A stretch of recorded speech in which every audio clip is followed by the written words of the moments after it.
কলকাতার বিখ্যাত শিল্পী প্রশান্ত পালের স্টুডিওতে। চলুন স্টুডিওটা আপনাদেরকে দেখাই।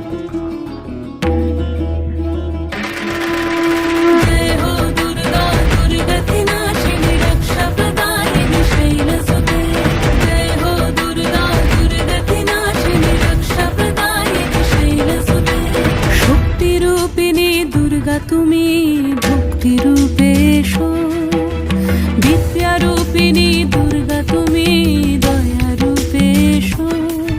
ওই আগমনীর সুর শুনি তোমার নূপুর বাজে আকাশ জুড়ে মাগো। ওই আগমনীর সুর শুনি তোমার নূপুর বাজে আকাশ জুড়ে মাগো। খুশির ছোঁয়ায় যেন